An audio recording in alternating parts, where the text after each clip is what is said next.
Bahkan ada ibu-ibu ikut kelas aku umur 65 tahun, looping terus nggak berhenti-berhenti. Sampai pada akhirnya ikut kelas, melepaskan, dan dia udah bahagia sekarang, udah enak, udah lega gitu. Udah tadi tuh sedih, bingung, belum dilepaskan, sedih, bingung, dan takut khawatirnya belum kan. Betul. Terus gimana Mbak Risa mau tahu layer ini masih ada kalau nggak dihadirkan orang-orang yang men-trigger rasa itu muncul? Orang-orang itu yang katanya Mbak Risa ngeselin Mbak Risa itu, dia cuma tukang pos yang dihantarkan semesta untuk kita bisa bercermin Subscribe to my channel. ke sistem kerja semesta yang kedua, yaitu ini. The law of projection, atau apa yang terjadi di dalam kehidupan kita itu adalah proyeksi dari daleman kita sendiri. Oke, kembali ke dokter yang tadi. Dokter tadi bilang, Teh Febi kenapa ya? Dokter A ngambil uang aku kecewa. Dokter B fitnah aku sebel. Pasanganku begini, mengkhianatiku, menyakitiku. Ada sekitar 5 orang yang kayak gitu. Lalu dia tanya ke aku dan aku jawab, Dokter Sofia, bukankah mereka itu suami kamu yang nyebelin, mertua kamu yang bikin kesel, teman kamu yang bawa kabur uang kamu, orang-orang yang nyakitin kamu? Bukankah mereka adalah diri kamu dalam bentuk yang lain? Jadi orang-orang yang menyakiti kita, yang marah sama kita, yang benci sama kita, yang bawa kabur uang kita, mereka itu adalah diri kita dalam bentuk yang lain. Maksudnya gimana, TVB? Aku bingung. Kok diri kita? Aku kan gak sejahat itu. Mungkin ada pertanyaan kita dari teman-teman. Mereka itu adalah daleman bagasi emosi kita. Berupa kesel, marah, sedih, takut, cemas yang gak pernah kita ikhlaskan untuk dilepas. Mereka berdiam dan pada akhirnya mereka looping. Jadi kemarahan, kesedihan, ketakutan itu awalnya dari masa kecil, dari masa lalu Hmm. kita, dari kita berinteraksi sama ibu, bapak, kakak, uwa atau siapapun itu terjadi emosi-emosi di masa lalu, di SD, SMP, SMA, bahkan kuliah. Nah, satu kisah itu tersadarkan sama di batch satu dan di batch 2 banyak luka batin cerita mereka, terutama dokter tadi, dokter Sofia tadi. Apa TVB mereka itu aku dalam bentuk yang lain? Iya. Dari mana? Mereka itu endapan emosi kamu yang kamu nggak pernah lepas. Contoh dokter yang mengkhianati kamu atau apa pasangan yang bikin kamu marah. Jauh sebelum kamu ketemu pasangan kamu, ketemu dokter itu, judul marah keselnya ini udah terjadi dulu di masa lalu sebelumnya di kamu SD, SMP, SMA mungkin. Tidak pernah dilepas, akhirnya energi itu loncat lagi ke masa depan. Jadi Hmm. suami yang bikin marah, jadi pasangan bisnis yang mengkhianati. Nah, kalau ini tidak pernah dilepas, ini nggak akan selesai-selesai. Kena terus. Nah, dari teman-teman semua ada nggak yang pernah ngalamin? Teh Febi kok aku ketipu, ketipu lagi, ketipu lagi, ketipu lagi. Dibohongin tuh, dibohongin lagi, dibohongin lagi, dibohongin lagi gitu. Nah, itu cerita loopingan sebenarnya. Cerita kondisi yang terjadi lagi, terjadi lagi, terjadi lagi gitu. Atau Teh Febi ada salah satu temen di batch 2. Teh Febi, aku tuh udah cerai nih sama suami aku yang pertama. Dia KDART, dia kasar. Teh Febi, tapi kenapa ini udah suami ketiga kata dia gitu. Udah suami Hmm. ketiga, tapi kok nggak berubah ya? Ketemu lagi yang sifatnya begitu lagi, ketemu yang begitu lagi, ketemu yang begitu lagi. Ya karena substansi emosinya nggak pernah dilepas. Jadi ketemu suami yang begitu lagi sampai suami ketiga dia, bahkan bosnya dia. Nah, pada akhirnya masuk kelas, lepasin semua, nggak berubah semua realitanya. Termasuk yang dokter itu. Dari mana ceritanya kok bisa berubah? Nah, sekarang aku mau tanya jawab sama Mbak Aslinda. This is the projector. Ini proyektor. Mbak Aslinda tahu proyektor kan? Tahu ya? Oke. Ya. Ada layar, biasanya kan ada layar ya. Oke? Ada proyektor dan ada laptop, right? Ada laptop. Kalau di laptop ada gambar Mbak Aslinda dan aku lagi senyum, muncul apa di layar? Senyuman. Kita berdua lagi senyum juga. Oke? Sekarang aku tanya Mbak Radiana. Mbak Radiana, kalau di laptop ada gambar anak-anak Gaza lagi nangis, muncul apa di layar? Anak-anak Gaza lagi nangis. Oke. Kalau aku insert video kebakaran, muncul apa di layar? Kebakaran. Oke. Aku tanya Mas Nur. Mas Nur open mic. Kalau di laptop aku insert orang lagi marah-marah, muncul apa di layar? Orang marah-marah. Orang marah-marah. Kalau di laptop aku nggak isi apa-apa, muncul apa di layar? Ya, nggak menjawab apa. Tidak muncul apa-apa. Pak Nur, Mbak Aslinda, tahu nggak? Layar ini adalah realita kehidupannya Mas Nur dalam kondisi yang sekarang, Mbak Aslinda dalam kondisi yang sekarang, Mbak Radiana dalam kondisi yang sekarang. Orang-orang, situasi, kondisi ekonomi, ini adalah realitamu. Waktu itu aku bilang sama dokter itu, dokter, begini pemahaman dari hukum semestanya. Layar ini adalah realitamu, orang yang nyebelin, orang yang nipu, orang yang marahin, orang yang memfitnah. Layar ini Mas Nur datangnya dari mana? Dari isi laptop kan ya? Bener nggak Mas Nur? Mbak Aslinda? Ya, datangnya kan dari isi laptop. Laptop ini apa sebenarnya? Laptop itu adalah isi dari pikirannya Mbak Aslinda dan isi dari bagasi emosinya Mbak Aslinda sendiri. Mbak Risa, kalau seandainya isi laptopnya ada gambar Mbak Risa sama aku lagi senyum, muncul apa di layar?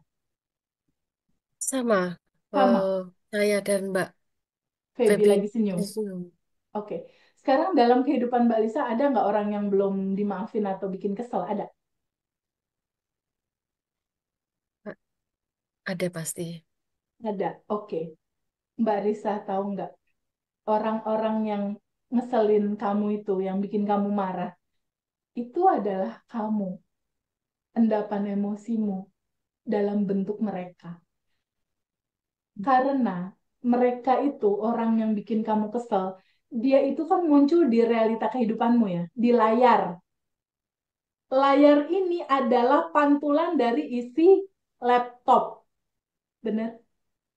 Isi laptop ini adalah isi pikiranmu dan isi rasa hatimu dan isi bagasi emosimu. Merealita jadi mereka yang bikin kesal, bikin marah. Artinya kamu masih ada endapan marah, takut, khawatir di bawah sadar yang memantul jadi mereka. Sekarang Teh Febi kalau udah terlanjur kejadian kayak gini gimana? Terlanjur banyak orang yang ngeselin, banyak orang yang ngecewain dan lain-lain. Bukan kalau kita mau merubah layar segampang kita merubah isi laptop ya. Bener nggak, Mbak Risa? Bener? Teorinya begitu kalau laptop. Ih, Gampang itu juga realita kita. Karena itu terjadi sama aku. Itu terjadi sama aku. Itu terjadi sama hampir sebagian besar teman-teman di batch 1. Dan terjadi juga sama hampir sebagian besar teman-teman di batch 2. Dan itu amazing banget yang akan kita lakukan di hari ini. Bergembiranya adalah realita di sini bisa dirubah dengan cara merubah isi laptop ini dengan cara melepaskannya, mengikhlaskan semua rasa itu. Kenapa sih kita harus ngiklasin? Sekarang aku tanya, Mbak Risa, orang yang bikin Mbak Risa marah itu, Mbak Risa lagi marah sama orang itu, atau sebenarnya Mbak Risa lagi ketemu sama isi daleman Mbak Risa sendiri ya? lebih ketemu ke diri saya sendiri ya. Ya, kesadaran itu mulai muncul. Berarti orang ini sebenarnya nggak ada. Orang ini hanya dipinjam oleh semesta untuk kasih tahu. Mbak Risa kan pengen kelimpahan ya. Bener nggak? Betul, Pengen berkelimpahan kan hidupnya, bener nggak? betul, Ya. Tapi situasinya kan masih ada layer tadi tuh, sedih, bingung, belum dilepas kan? Sedih, bingung, dan takut khawatirnya belum kan?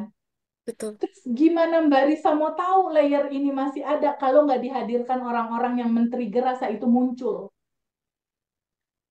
Orang-orang itu yang katanya Mbak Risa ngeselin Mbak Risa itu, dia cuma tukang pos yang dihantarkan semesta untuk kita bisa bercermin. Gambarannya kayak gini. Nah, kelihatan nggak nih? Ada orang, dan ini ada air gitu ya, bercermin nih. Kayak cerminnya ada gambar orang lagi kan? Ya, Ya.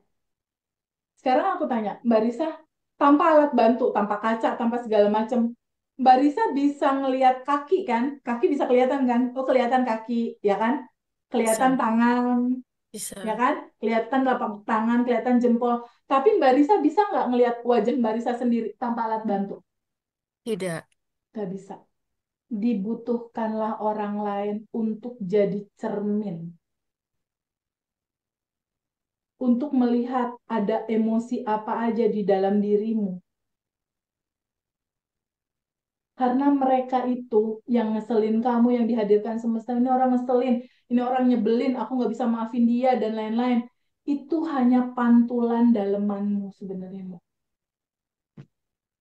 Seperti teori yang semesta ini, law of projection ini. Mbak Risa boleh bantu baca nggak? Ini, kita lupa. Boleh bantu baca nggak? ya. Kita lupa bahwa gambar luar di layar dapat dengan mudah dilubah dengan Iya, hanya dengan mengubah data image proyektor. Jika kamu tidak menyukai apa yang ada dalam realitas fisikmu saat ini, selalu ingatkan dirimu bahwa kamu sedang berhadapan dengan proyeksi luar yang ditempatkan dan diabadikan oleh keadaan batinmu. Oleh karena itu, jangan mengutuk apapun yang ada di layar. Buatlah keputusan sadar untuk mengubahnya dari dalam.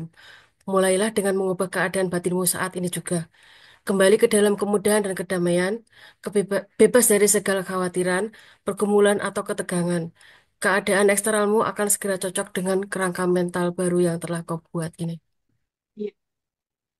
Jadi mereka berasal dari mana? Orang-orang itu yang dokter ceritakan tadi, kesel, sebel, dari dalemannya sendiri. Jadi kita ketika ketemu orang lain nih, kita tuh kayak berkaca gitu loh, Mbak.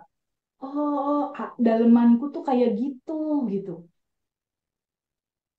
Nah, sekarang ketika kita tahu bahwa realita ini, adanya hadir orang-orang yang bikin kita kesel ini, itu datangnya dari data di laptop kita sendiri, bagasi emosi kita sendiri. Sebenarnya kan kita bukannya lagi sebel marah sama dia, tapi kita lagi ketemu sama daleman kita sendiri, bener nggak? Tuh. Artinya, kita bisa dong maafin dia. Kan ini cerita tentang kita dan daleman kita, bener nggak? Terus apa kita mau pegangin terus? Mbak mau pegangin terus, nggak mau diikhlasin. Gak mau. Kalau nggak diikhlasin, looping lagi nih. Looping lagi, looping lagi, looping lagi. Bahkan ada ibu-ibu ikut kelas aku umur 65 tahun. Looping terus, nggak berhenti-berhenti. Sampai pada akhirnya ikut kelas, melepaskan, dan dia udah bahagia sekarang, udah enak. Udah lega gitu. Udah dilepas. Karena ini sebuah keputusan untuk bukan yang kita cari dalam hidup itu bahagia dan berkelimpahan ya. Bener nggak, Mbak? Ya, Bener ya, Bu Heni? benar Bu. Yang kita cari kan bahagia dan berkelimpahan. Nah, hukum proyektor ini benar-benar menyadarkan kita. Apa yang terjadi itu cerita tentang pantulan daleman kita, realita hidup seperti ini, itu dari daleman kita sendiri. Nah, sekarang kita lihat hukum semesta yang ketiga. Ini hukum semesta yang ketiga. Bu Heni boleh bantu baca nggak? Ini kan ada garis ya? Ada garis putih kelihatan nggak teman-teman? kelihatan. Kelihatan ya? Bu Heni kelihatan ya? Ada garis putih di sini kelihatan ya? Kelihatan ya? Iya, Kelihatan. Oke. Ini di atas garis. Di atas garis itu ada rasa syukur, gembira, bahagia. Di atas sinilah semua yang Teh Risa mau ada. Uang, rumah, Kalau kayak aku dulu, motor Harley-ku keluar, rumah, pasangan, anak, kendaraan, income. Ini ada di sini. Tapi masalahnya, misalnya Teresa lagi ingin abundant, lagi ingin keuangan yang membaik, lagi ingin sesuatu yang menyenangkan, membahagiakan, tapi kebanyakan dari kita bergetarnya di bawah di sini, di khawatir, di bingung. Bu Heni, kira-kira kalau keinginan kita ada di atas, tubuh kita bergetarnya di bawah, bakal dapet nggak? Enggak. Enggak. Contoh misalnya, TVB aku pengen dong radio RRI Indonesia, frekuensinya berapa ya Teh? Oh frekuensinya di 201 misal. Terus diputar-putar sama Bu Heni. Nggak ini ya Teh, aku nggak dapet ya. Teh ini itunya di mana frekuensinya? Oh alah ini 101. Ya mau sampai lebaran kucing juga nggak akan dapet frekuensi radio yang kita mau gitu. Bener nggak? Nah, ini Benar. semesta yang harus kita pegang bahwa semua apa yang Mbak Radiana mau, semua teman-teman mau, dia bergetar di dalam frekuensi tertentu. Di sini, di rasa syukur, gembira, bahagia. Tapi kalau tubuh kita di sini, ini nggak akan jadi manifest gitu. Satu-satunya cara kita harus melepas cerita ini semua, ketakutan, kebingungan, kecemasan, kekhawatiran. Ini harus dilepas. Agar apa? Level frekuensi kita naik ke sini dan kita akan sampai pada apa yang kita inginkan. Gitu. Ini hukum semesta yang ketiga tentang frekuensi atas dan frekuensi bawah. Nah, sekarang pertanyaannya, gimana Teh Febi kalau seandainya situasinya memang udah terjadi, situasinya memang udah seperti ini, udah punya endapan, udah punya ketakutan, udah punya kebingungan, udah punya keresahan, gimana cara melepasnya gitu. Nah, sekarang siapa di antara teman-teman yang mau aku bantu rilis? Aku mau. Aku siapa nih? Mbak Radiana. Ya. Oke. Nah, diwakili oleh Mbak Radiana dan ada satu cowok boleh deh. Mas Eko mau ikutan releasing? Halo Mau, Mas Eko. Kak? Ya, Bang. Oke, Mas Eko. Halo? Kita Mas Eko ikut kelas ini ada dedikasi goals apa? Finansial atau apa? Finansial. Finansial. Oke. Iya. Finansial. Nah, Mbak Iya. Radiana sama Mas Eko mewakili teman-teman yang lain ya. Kita Ya, kita lakukan proses melepas ya. Mau Ya. dilepas atau mau tetap dipegangin? Lepas. mau Dilepas, Kak. dilepas. Dilepas ya. Teman-teman boleh open Iya. mic untuk jawab pertanyaan. Nanti pertanyaannya simple. Mau dilepas nggak? Mau. Kapan? Sekarang. Cuma itu aja. Semudah memutuskan untuk melepaskan sesuatu. Semudah itu. Nanti prosesnya akan dilakukan 2 tahap. Kalau masih ada sisa-sisa dari proses releasing yang simple, yang awal, kita masuk ke proses releasing yang ruang. Bahwa kita adalah tuan rumah dan emosinya itu adalah tamunya berupa awan hitam. Nah, tamu itu kita izinkan keluar, ya. Agar apa? Agar layer-layer ini bisa terlepas. Oke. Nah, proses releasingnya ini ada apa namanya? Ada 9 emosi dasar. Ada 9 emosi dasar. Aku izin share screen ya. Aku izin share screen untuk 9 emosi dasar. Nah, nanti aku kasih contoh ini untuk Mbak Radiana sama Mas Eko untuk Iya. melepasnya dan juga teman-teman semua coba manfaatkan momentum ini karena ini momentum yang jarang banget gitu. Kalaupun nanti after class aku akan teleponin satu-satu atau nanti grup, tapi itu pasti mengantri pasti timingnya. Jadi mumpung sekarang kita lagi ketemu, potensi releasing atau melepaskan yang banyakan ini powerful sekali gitu untuk kita melepaskan. Nah, pelepasan itu ada beberapa judul, ada dari mulai putus asa, sedih, takut. Thank you for watching.